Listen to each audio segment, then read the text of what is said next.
Don't forget to hit up Rose NBA on Twitter. This man will grind it out for you. He'll do your spotlight sims and your 12 and O's. Whatever you need, he's got it. What is good, YouTube, and welcome back to a brand new video. So obviously with the Blazers getting eliminated in the first round, as a Blazers fan, it's been very annoying watching everybody on YouTube post about the best trades for Damian Lillard this offseason. Obviously, as a Blazers fan, as a huge Damian Lillard fanatic, I don't want to see him go. But I would say I kind of see the benefit in a world where we did trade Damian Lillard and got the best assets for him possible, because I can't understand how there may not be a way of making this team better, just because what is CJ McCollum really worth? Once you trade CJ, are you going to get anything better than what CJ brings to you right now? I'm not sure. But with that all being said, I don't want to see Damian Lillard trade this offseason. We're just doing this video for entertainment purposes. And since, well, I guess you guys will see what trade that I did and we'll talk about it. But other than that, guys, I hope you guys enjoyed the video. Make sure to enjoy this video if you haven't watched it all yet. Leave a like if you enjoyed this one. Subscribe if you haven't already. Other than that, guys, let's go ahead and talk about this trade, and let's rebuild the Portland Trailblazers after Damian Lillard has been traded. I have done one of these videos before where I traded Damian Lillard, but the last time I did this video, I actually traded Damian Lillard to a different team, and now this time we're trading him to the favorites to land him this offseason, that being the New York Knicks.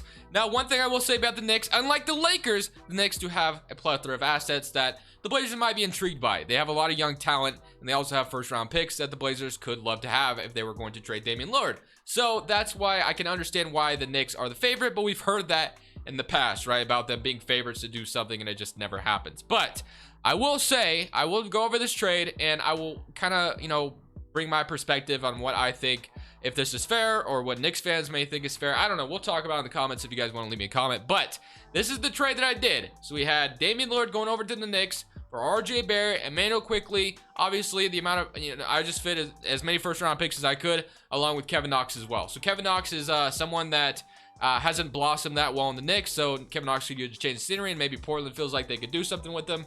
Obviously, if I'm trading Damian Lillard, I want RJ Barrett. Personally, I want RJ Barrett. Obviously, the Knicks aren't going to trade Julius Randle.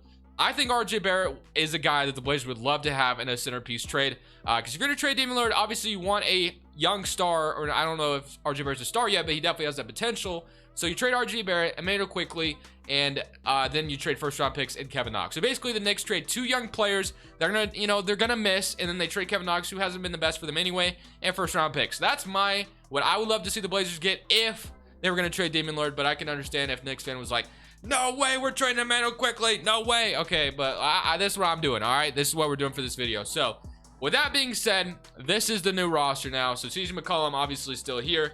Nurkic, we're going to definitely take care of that. RJ Barrett, and then Emmanuel quickly. So, basically, the young guys are coming in. So, guys like Anthony Simons and Nasir Little definitely get a little bit of a interesting perspective. So, honestly, we could maybe make a backcourt, honestly, quickly.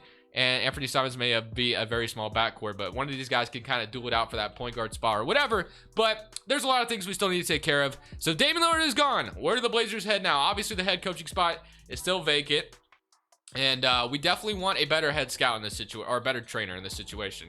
As far as the head coach is concerned, if my Blazers trade it, obviously I think the Blazers will hire their head coach before Damian Lillard was, if he was traded anyway.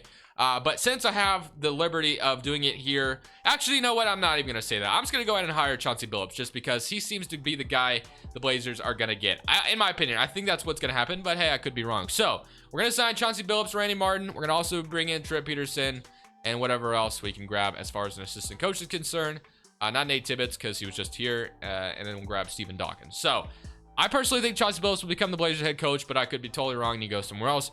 But that's what I feel like is probably going to end up happening. So Chauncey Billups becomes the Blazers head coach, and we're going to go straight to the NBA draft now, because obviously, actually, we don't even have a pick this year, because I didn't grab a pick from the Knicks, because their pick wasn't that great, or the Mavericks trade, our picks weren't that great either. So although it probably would have been interesting if I did grab a pick in this draft, but it is what it is. So we can still get one here maybe on draft night for CJ McCollum. That's definitely still an option. Robert Covington. So at this point, I kind of want to go the Thunder route, of course, where I'm just going to trade guys for picks, pretty much. That's kind of what I want to do here. So let's go ahead and start with an underwhelming Robert Covington trade instead of the CJ trade, because not sure what I'm going to get for CJ just yet, but I'm going to move Covington to small forward to kind of boost up his trade value a little bit. So we're going to trade Robert Covington. Personally, I would like to get some first round picks for him, just because that's what the Blazers gave up, and he's still a very good team defender. Obviously, he's not a guy that's going to lock up someone, but he is still a very good defender, team defender. So the Nuggets want to offer me 2 firsts. That could definitely be a nice upgrade to their front or anything. I mean, literally, Robert Covington could be used in any team, to be honest. Usually, I think a contending team would like to see him more. So like Chicago, I don't know if Chicago would be trading more picks for a guy like Robert Covington, but for them trading 1 pick could make some sense because they are trying to make some noise. Although Patrick Williams is somebody I imagine they want to kind of give that for, spot to. So I think I'm just going to trade Robert Covington for KZ Okpala and a 1st round pick. Miami gets a nice 3-and-D wing. Obviously, Miami is definitely trying to compete right now. So Robert Covington goes to Miami, and we get a young 22-year-old. So I love that. And, you know, everybody in the roster is 22 and younger. So that's kind of what we're going with here. And the next, CJ McCollum. So not sure what CJ McCollum's trade is going to look like, but honestly, I'll take on a big contract and 1st round picks if I have to. So Chicago wants to give me Kobe White and a 2022 first. Reason why this could make some sense is because Chicago could play CJ McCollum at point guard because he does have, you know, experience playing with the ball. So you could have a backcourt of CJ and Zach LaVine, and then you have Vucevic. So that could make some sense. But although the defense still wouldn't be good in the backcourt, if you ask me. But that's just a thought in my head. Colin Sexton, Kevin Love, Luke Kennard, Zubac, Kyle Anderson. I'm just going to keep looking through these trades real quick. Rozier, De'Aaron Fox. Honestly, I don't think the Kings would be interested in anything like that. Mavericks getting Josh Green, Trey Burke, Aaron Gordon, Monte Morris, Brogdon, Kerry Lewis Jr., Eric Bledsoe, so we can get a young Kerry Lewis Jr., Fred VanVleet, John Wall, DeJounte Murray, Jalen Smith, Jay Crowder, Al Horford, Malik Beasley, and Thomas Bryant. Personally, I want some picks. The Chicago Bulls are offering me Kobe White and a 2022 first. Kobe White, I think, is going to miss the beginning of the season. So, yeah, I mean, we could do this because Chicago is a team that is trying to win now. And if the Blazers were going to get rid of CJ McCollum for a point guard that could be good and then a 2022 first round pick, I mean, this is what 2K, this is the best trade 2K has offered me so far. I could try to make my own trade, which I still might do. I still might try to make my own trade real quick. But if not, I might do that Chicago trade because that's the one that makes the most sense to me personally. But we'll see if I can make my own real quick and see what I can come up with and see if I can trade CJ McCollum somewhere else that might make more sense than Chicago. CJ McCollum, a 2nd round pick to the Dallas Mavericks for Dwight Powell, Josh Green, Tyrell Terry, a 2025 pick and a 2nd round pick. So we are also trading a 2nd as well, but this 2nd comes a little bit earlier to us in 2022 and they get a 2024. So yeah, basically we get 2 young players and a 1st round pick for CJ. We take on Dwight Powell's contract, and the Mavericks get a 3rd star that they're looking for. So a guy like CJ McCollum could be really nice next to Kristaps and Luka if they keep Kristaps around. So I think this makes a lot of sense. And just like that, obviously we've kind of tore this roster down. So with that all done, and then as far as our draft situation is still concerned, we do not have a draft or do not have a pick in this draft, unfortunately. So we're just going to go straight past the draft. Yusuf Nurkic, honestly, at this point, I feel like it makes sense. And then Norman Powell obviously is still a pending free agent. Nurkic, I think it makes sense to accept him just so we can trade him. And then I think it also makes sense to do a Norman Powell sign and trade. So there's still a lot we can do, to be honest, in this offseason. Zach Collins is a free agent as well. But yeah, like I said, there's still a ton left to be done. So Norman Powell is somebody I do kind of want to do a sign and trade with just because I don't want to lose him for nothing.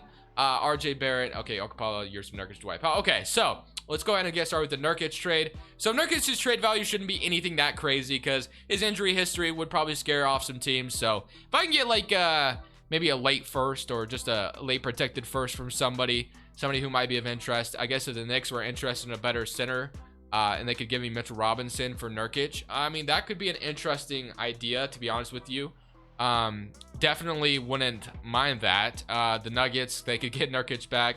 So you can boy from the Pistons, Toronto, if they were definitely looking to win more a little bit right now, because obviously they still have a good roster. So the Raptors do need a center, so I can see how this could make some sense. So we could go ahead and do this one. Toronto's unprotected. We trade Nurkic to Toronto. Toronto needs a center, so just like that, Nurkic is on to Toronto. And one last thing I want to do, like I said, is I mean, we should have some cap space now because we've gotten rid of a lot of good players, man. A lot of good players. Nasir Little, Okpala, Dwight Powell. So I think what I want to also do is I do want to do a sign and trade with Norman Powell just because I would love to see I'd love to get value for him. So we're going to sign Norman Powell to a big contract, and then we're going to trade him because I'm sure some team would love his services. So I'm not expecting like a crazy amount of assets in return, but just like, like a 2022 first from Chicago would just be more than enough. So like Chicago, obviously a team that's trying to win now, so they grab a guy like Norman Powell. That could make some sense. So just like that,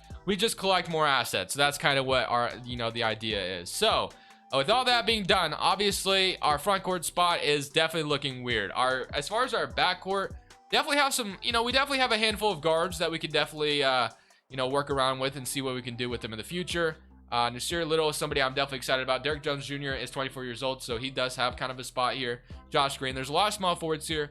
Power forward, Okapala, and then Dwight Powell. As far as free agency is concerned, I don't think there's a crazy free agent I want to offer money to, obviously. I kind of just want to see what's going to happen, man. I really do. So, Malik Monk, Dennis Schroeder. Yeah, I think we're going to wait till next offseason to do anything crazy. So, yeah, this offseason was kind of just blowing up the Portland Trailblazers, really. I mean, if you look at what just happened, we basically traded everything and kind of went the Thunder route where we just collected assets. So, I mean, if we did want a big man, that could be at least interesting here to, kind of compete with Dwight Powell for those center minutes, because obviously we don't really have a center right now. So, other than Dwight Powell, so we could sign like a 23-year-old Isaiah Hardenstein. He's unrestricted right now. We could sign him to like a 1-year deal, kind of just see what happens. Why not? Actually, I would love to see Harry Giles back as well. I'm actually mad Portland didn't give this guy as much opportunities as I think he might have deserved. So Harry Giles coming back at 23 years old, I would not mind that. I'm gonna give him like a 1+1, give him some opportunities to kind of compete in that for that center spot. And then Zach Collins, of course, is a guy that's probably gonna come back. He's 23 years old, so we can kind of see what he's gonna do. Obviously, I totally expect to just be total garbage. I believe we have our first round pick next year, so that's a good sign. But yeah, we're going to be very bad. We're going to be very, very bad. But this is what happens when your best player might request a trade, which I don't think is going to happen still. But like I said, we're just doing this for entertainment purposes. So all the Blazers are gone. This is a brand new look for this team. This roster and this rotation is about to look just super funky. So let's go ahead and see what training camps, what we're going to do with here. So let's say we threw one at RJ Barrett. We'll throw the other one at Emmanuel quickly. So let's see. With all this opened up, power ranking, obviously, we are going to be complete trash. This is what it looks like right now. So we have Malachi Flynn, Emmanuel Quickly, RJ Barrett, Zach Collins, Isaiah Hardenstein, Dwight Powell, Anthony Simons, Kevin Knox, Harry Giles, and then Josh Green. We're going to run a 10-man rotation because I do want to see as many players getting minutes as possible. For me, though, I want to see Anthony Simons start over Malachi Flynn just because Anthony Simons is the guy Portland drafted very high. You might as well see what you have in him. So I'm going to go ahead and give him a ton of minutes. Alongside Quickly and, obviously RJ Barrett, because I want to see what these guys can do. So those three guys are going to be the ones with their shot tendency boosted. So like RJ Barrett, obviously with him being the best player, he has the freedom to do whatever he wants. So Emmanuel Quickly is another guy. I would love to see him do whatever he wants. And then also Anthony Simons, like I said, I kind of want to give him the keys now because he's been playing behind Damian Lillard for so long. Let's see what he can do. So those three guys are going to have their shot tendencies boosted. Malachi Flynn, I'm going to take down a little bit just because, yeah. All right, well, that is what we have. So, what is this rotation going to look like? What is this team going to look like? This is the brand new rotation. Basically went super young here. We're excited to see what happens, and we're just going to be focusing on player development, obviously, for a long, long time. So, we're going to move this to a 7-second system. We're going to see what happens. We're going to absolutely be trash, obviously. Then we're going to see if we can at least make the playoffs, or not make the playoffs, at least be bad and get a high lottery pick. We finished as one of the worst teams in the NBA, if not the worst team. MVP LeBron James, Cade Cunningham Rookie of the Year, 6th man. We got Jalen Suggs, defensive player Jonathan Isaac, most improved goes to RJ Barrett, who averaged 27 points per game. Like I said, he had the keys to kind of do whatever he wanted in Portland, so it makes sense. He comes out on top, averaging 27 points per game. It didn't lead to winning, though, but that's still something we will be working on, obviously. As far as the Knicks are concerned, they made the 8th seed, and we had Dallas not even making the playoffs with their new big three. That's very, very interesting. Okay, well, let's look at the player stats, and we had 27 from RJ Barrett. We had 20 from Emmanuel Quickly, and 17.5 from Anthony Simons, 11 from Malachi Flynn, 8 from Dwight Powell, Harry Giles was 7, Kevin Knox was 7, Zach Collins was 6, 5. So obviously, we're still kind of just seeing who belongs and who doesn't. Obviously, RJ Barrett is a guy we're going to be kind of trying to base our team around, not necessarily around, but definitely keep him around for as long as possible. So we are going to go ahead and simulate the playoffs real quick, kind of see if the Knicks can pull off an upset on Brooklyn, and they do. And the New York Knicks made it to the East Conference Finals, but unfortunately couldn't make it to the NBA Finals, and we got draft lottery ahead of us. I believe next year we don't have our pick, so it's pretty important that we have our pick this year. But I'm sure we should have the best odds to land the #1 pick, right? Okay. We don't have another pick in this lottery, so that's really unfortunate. So hopefully we stay at #1, and unfortunately we drop down to #4. We also have 16 and 17 in this draft, and 22 So we have a lot of picks in this draft, which is definitely good because it is really good to have picks for a team that's rebuilding, obviously. So I definitely love that. We're going to keep the coaching staff the same. I guess I'm going to fire my trainer for that better trainer. Obviously, it is always nice to have 3 training camps instead of 2. And now to the NBA draft. So obviously, I would love to have Chet Holmgren here, honestly. If we could move up to number 1, that would be super ideal. But as far as mock drafts are concerned, so Holmgren's going to go number 1 to San Antonio probably. You have Kenny Chandler, Adrian Griffin. Yeah, I think it literally makes sense for us to move up to number 1 because that's who I want. He's going to be such a game changer, somebody we're definitely going to need here. So I'm going to offer number 4, number 22, and my second for number 1. If I can get number 1, that would be awesome because I want the Spurs at number 1 because I want number 1 very badly. So okay, they're not going to accept that. Do I have anybody under contract? Would you take Dwight Powell as well? And no, and I'll give you 17 as well. I'll give you 17. Move up to number 1. That's what I want to do. So we have 2 picks out of this draft. So number 1, obviously, we're going to take the big man. We didn't have a center, so Chet Holmgren makes a ton of sense here. So Chet Holmgren, welcome to Portland, my friend. And then we're going to go to number 16, and we're going to be selecting, let's see, what do we got? So we got Max Christie, Javon Quinterly. We obviously have a lot of guards. Not necessarily good power forwards. We have Joshua Primo, JT. Unfortunately, I don't watch a lot of college, so I could definitely be making a wrong decision here. But I kind of like the idea of drafting a power forward here because we do not have one. Jamin Brakefield, hopefully I'm not making a bad decision here because we do not have a power forward. One of these guys is pretty awesome, but we have a lot of guards, so I'm just going to go ahead and take the power forward here. If I made a mistake, I'm sorry, man. I'm sorry. I don't watch so much. I don't watch college basketball, so I have no idea who's good and who's not until, like, they're closer to the draft. I'm going to take... we're going to take Zion Harmon here as well, I guess. All right, well, let's see what happens. Out of the draft, we got number 1, Chet Holmgren. Okay, so let's see where I made a mistake. I imagine I made a mistake somewhere. Darren Brakefield was a 74 overall. So, yep. And then Mojive King. Caleb Houston would have been a better pick. Okay, noted. Definitely noted. Javon Quinterly.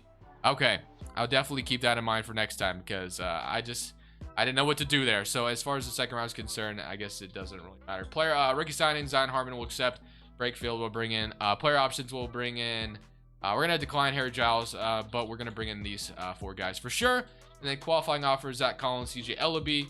I'm not worried about CJ Ellaby as much, but everyone else definitely would like to have back if possible. So we'll have all those restricted free agencies go or qualifying offers going out. So Anthony only wants like 11 million, which isn't too much to ask for. So I definitely do not mind that. We got Manu quickly still at the 2, RJ Barrett, Josh Green, Darren Brakefield at the 4, and then we have Chet Holmgren at the 5 now. So definitely a project still to be done. But first and foremost, Anthony Simons is somebody I'm gonna want back. Kevin Knox asked for 19 million. No thanks, obviously. So Kevin Knox, Casey Okapala, I definitely want him. But I'm gonna wait till after free agency to offer Anthony Simons his contract. But we can kind of search the market and see if there's a power forward out here that might be worth throwing an offer at, because obviously we're still definitely rebuilding. And if there's a power forward, like obviously Jaren Jackson probably isn't going to come here, but you know, Grizzlies are going to match him probably usually 9 times out of 10. But hey, it's still worth a shot. We'll throw him a contract. Colin Sexton, Mitch Robinson, Terry Rozier. Marvin Bagley is somebody that Portland could take a chance on for sure, just because, you know, why not, right? You know, if you're a rebuilding team, you take chances on guys that haven't blossomed in other situations. So kind of see if it works out for you.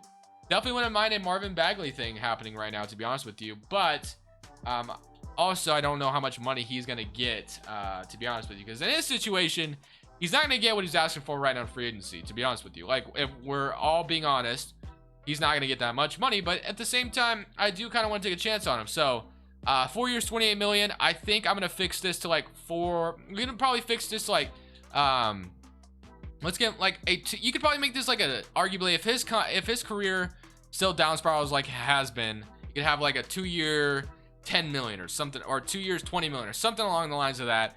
But I'm gonna offer that. I think Sacramento usually ends up matching anyway. But let's just see what happens. So Jaren Jackson obviously is the guy I would want more. But they're going to match. The Memphis Grizzlies match and Sacramento matches. So, you know, fair enough. We don't get either of them. Okay. We're still going to keep looking, though, because I still want to go ahead and see. Michael Porter Jr., obviously, somebody I wouldn't mind having either, but I'm pretty sure they're not going to allow me to take Michael Porter from them. They matched, obviously. So, yeah, we definitely got it, you know, aggressive and restricted free agency, but unfortunately, nothing fell our way, which is fine. Sometimes You just miss Eric Paschal. You know, I think I might just stay patient then, because I don't love everyone else out here. So I am going to go ahead and offer Anthony Simons that contract, though, like I wanted. So we're going to give him 3 years, $10 million. That's totally fine. That's not going to hurt our cap at all. So Kevin Knox, Okpala, you know, I actually wouldn't mind giving Casey another chance to see what he can do. I'll give him a 2-year, $10 million. Why not? Just because, why not? We don't really have any other salary. But Kevin Knox, I'm not giving him money. So basically going to be the same roster. We got Chet Holmgren, though, added to the rotation. So we're just going to run it back, same roster. But this time, Chet Holmgren is here. And hopefully that definitely adds some flair to this roster. And we'll see what we can do. But hopefully this next season we're a little bit better. I don't think we're going to have our draft pick, unfortunately, this next offseason. But it's okay at the end of the day. We'll work around that and we'll figure something out. Well, while we did have progress, we're still not a playoff team, obviously. Chet Holmgren, Rookie of the Year. But we still suck, obviously. We're not going to be good. As far as the Knicks are concerned, they're not in the playoffs right now, which is a bummer for them because they traded for Damian Lillard. But we had 24 from RJ Barrett, 19 from Chet, 18 from Manuel quickly. We had 15 from Simons, 12 from Malachi Flynn, 7. I got 6. Kevin Knox with 5.5. Tyrell Terry with 5. So obviously still not a playoff team. So let's just get past this. And I was actually incorrect. We do have our pick in 2023. Our 2021, we traded 2020 and 2021's lottery protected picks. So actually, we do have our picks for the future, which is nice. So as far as the draft lottery is concerned, we do have our pick here. So I was just making sure to research on that. But the Hawks have it for some reason, though. I don't know what that's from. Okay. But whatever. We'll just roll with the flow and kind of see what happens here. So we end up with not having our draft pick. I'm not sure why that is, to be honest with you. Why do you not have our draft pick? I have no idea. Why do the Hawks have the Blazers pick? I don't know why they would have that. I'm pretty sure that's not... I gotta make sure of that. Unless if I traded in this video, which is definitely possible, I guess. But did I make a trade with Atlanta in this video? I don't think I did. Unless if I got it in Atlanta. I don't know, man. I don't know why Atlanta would have this pick. I'm gonna definitely do some... I'm gonna check on that because I'm not sure how correct that is, to be honest with you. The Portland Trailblazers have their 2023 draft pick, and Atlanta does not have ours. They have our second from the Rodney Hood trade for Cleveland. I'm not sure how the Atlanta Hawks have that pick still, but they don't have our first. So I don't know what that's from, unless if I did something in this video that maybe did that. I apologize if that is the case and I just kind of finesse the system, but hey, we need this pick badly anyway. We need talent. So I'm gonna go ahead and take this. So we're gonna go to the draft now, obviously, with this 5th pick, and let's see who we can grab. So number 5, let's see what's gonna be available. So Monty Bates with number 1, Jalen Duran with number 2, D.R. Johnson number 3, Suns get number 4, and then we are gonna be selecting... I would take a center, but obviously we don't really need center. Shai Odom, good. I imagine he's good. Hopefully he is. I'm taking him. Send him to the end on that. And Shai Odom was a 7-8 overall, so I feel pretty good about doing that, I guess. A center would have been cool as well, but we just took a center. So another power forward, welcome to the team. Player options, we're going to accept all of these. Qualifying offer, CJ LB and RJ Barrett. Obviously, RJ Barrett's going to get paid now. He's been our number 1 option for the last 2 seasons, and I'm looking to make playoffs this next year for sure. So Anthony Simons, Malachi Flynn, Zion Harmon, Manuel Quickly still, Josh Green, Shai Odom, Jamin Brakefield, Casey Okpala, and then Chet Holmgren. So I think there's a way where we could make that move towards the playoffs, but obviously we have a lot of interesting point guards. We could definitely make a trade with that, and we have a lot of power forwards. So there's definitely something we could do, but there's also a way we could sign someone to free agency. So that's always an option as well. So there's always an option to get this team better right now. So let me just look at the market. Obviously RJ is coming back. As far as young players in free agency, Garland's here, Tyler Herro's here, but mostly I'm looking at our power forward spot, and it sucks right now, and it has sucked. So Brandon Clark would be an interesting way to definitely upgrading that. Keldon Johnson is here as well, who's been playing power forward for San Antonio. Mikal Bridges, Kevin Love, Zubac. But I also kind of want to look at the trade market and see if there's a trade that we should be making to kind of just boost us into that conversation. So let me see if there's a way where I can make our power forward spot situation a tons better, and hopefully I can maybe find a situation that might help us out. I kind of scanned the trade market, I kind of scanned free agency, and I didn't see anything. I just kind of want to give Shai Odom an opportunity to see what he can do. So we're once again running with the same kind of roster, but we also added another young talent here in Shai Odom, RJ Barrett, Quickly, Anthony, Chet Holmgren, Malachi Flynn, Zion Harmon, Josh Green, and then Tyrell Terry, and then KZ Okapala at the power forward spot. So this is kind of what we're going with for now. Proficiency wise, we're 4 stars 7 seconds now, so this team has gotten better for sure. There's still a way where we have a young talent where we could make a trade. Honestly, there's still that opportunity where we could make some trade if we wanted to, but I kind of just want to see how this team's going to do in season number 3. I'm hoping this is our last season, because if nothing else, I just want to get to this team to the playoffs. If we can just make the playoffs, that would be beautiful. That's what I want to see. We're going to go ahead and simulate. Maybe we stop at the trade deadline, maybe not, but let's just go ahead and see what happens with this roster, and hopefully we can at least make the playoffs this season. We got back into the playoffs at 49-33 with the brand new Portland Trailblazers. 24 points from RJ Barrett, 22 from Chet Holmgren, 19 from Emmanuel Quickly. He had 16 from Anthony Simons, 13 from Shai Odom, Malachi Flynn with 11, Zion with 9, Tyrell Terry with 7, and Josh Green with 6.5. So you got to be happy with that, man. Obviously, you know, trading your stars away and then getting to the playoffs a few years later is always really awesome. Fan interest is at 100%. We get to play Denver, which is a team that kind of forced us into this rebuild, hypothetically, if we obviously the Blazers went that route this offseason. But Denver is still a very good team, so we definitely are going to have to keep our guards up. But I'm just happy we made the playoffs. So somebody current round, and we beat them in 5 games. And Oklahoma City Thunder just upset the Houston Rockets. So, wow. Kyrie Irving, James, Pokusevski, Basley, Evan Mobley, Goga Badotste. So this could be definitely a tough matchup. But somebody current round against Oklahoma City, and we beat them in 5, and we're in the Western Conference Finals. Wow. Wow. Okay. So we got Lonzo, Boston, Ingram, Zion, Thaddeus Young. This definitely could be a tough team, but they shouldn't have anyone to necessarily hang with Chet Holmgren. I guess Jackson Hayes could, you know, be thrown in there, but Thaddeus Young, I don't know if he could, at 6'8", be guarding Chet Holmgren, but we'll see. Somebody current round against New Orleans, and we're up 3-2. We're going to a game 7. Okay, so we're 1 game away from being in the NBA Finals. I wonder if I just let the simulate current round just roll through, if we would have been able to do it, but unfortunately, we will never know. 129 and 142, but we got 1 game away from making it all the way to the NBA Finals to win a championship. New Orleans goes on to win it, and arguably, we might have beat that Miami Heat team. We were 1 game away from the NBA Finals, but I don't want to make this video too long, and this was the way we kind of rebuilt the Portland Trailblazers back up. Is Damian Lillard still on the Knicks? Because they have been sucking, to be honest. Okay, so they have not been good, which is interesting to me. But I hope you guys enjoyed this video. Definitely smash that like button if you did. Let me know what you guys thought of my trades and what you thought of this new look Portland Trailblazers team. And Blazers fans, how you feeling right now after seeing this video? But for now, this is Crushables. I'm saying peace.